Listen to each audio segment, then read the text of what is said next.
पिंपरी चिंचवडमधील बोपखेल परिसरात एका ग्राहकाने खरेदी केलेल्या सनफिस्ट यिप्पी नूडल्सच्या पाकिटातील नूडल्सवर बुरशी सदृश्य थर आढळल्याचा दावा केलाय।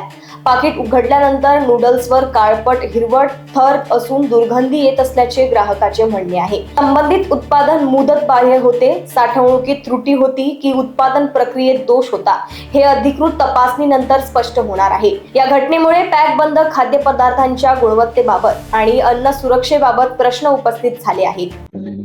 तर आपल्या भागातील गणेशनगर भागातील एक सुपर मार्केट आहे, आरोग्य सुपर मार्केट म्हणून।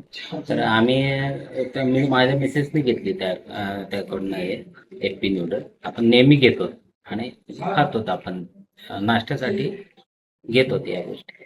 तर मग घेतल्यानंतर घरी आणल्यानंतर तिने पॅकेट खोलल्यानंतर त्यामध्ये मोठ्या प्रमाणात बुरशी आणि अळी सापडल्या आणि त्यात दुर्गंधीचं प्रमाणही मोठ्या प्रमाणात होतं। त्याच्यामुळं मग आम्ही त्या किराणावाल्याकडे गेलो, परत सुपर मार्केटवाल्याकडे। तर त्याने सांगितलं की बाबा आता हे मी तर काही केलेलं नाही। त्याने ते याचे जे काही 15 रुपये होते तर आम्हाला रिटर्न केले आणि आम्हाला म्हणलं की तुम्ही तुमच्या पद्धतीने कंप्लेंट वगैरे करू शकता। अतिशय म्हणजे सनफिस्ट हा खूप मोठा ब्रँड आहे, लोक मोठ्या प्रमाणात त्यांची हे घेत असतात, म्हणजे नूडल्स घेत असतात।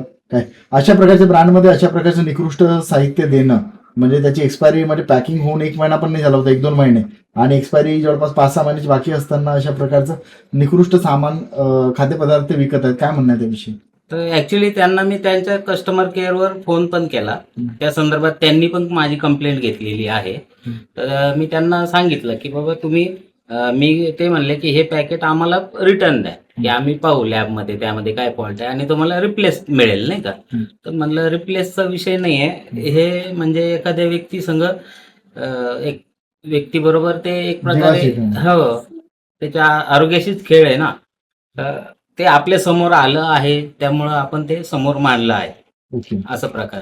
एकूणच तुम्ही याविषयी काही एफडीए कडे तक्रार केली आहे का? आणि तुकाराम मुंडे सारखे तिथे आता म्हणजे आयुक्त बसले एफडीएचे, त्यांच्याकडनं कारवाईची अपेक्षा आहे का या प्रकरणामध्ये? ऍक्च्युली त्यामुळेच आपण एफडीए कडे तक्रार केली आहे की तुकाराम मुंडे साहेब तिथं आहेत आणि आता जे कारवाईचे प्रकार म्हणजे चालू आहे, धडक मोहीम चालू आहेत त्यांच्यात। त्यामुळे आपल्याला सर्वसामान्यांना पण आत्मविश्वास आलेला आहे की अशा काही गोष्टी आल्या तर आपण स्वतःहून समोर येण्याचं धाडस आता करत आहोत। तुमच्या तक्रारीमध्ये तुकाराम मुंडे याची दखल घेऊन कारवाई करतील अशी अपेक्षा आहे? आता सध्या तरी हीच अपेक्षा करतोय। Bureau report, Lokvahini media, Pune.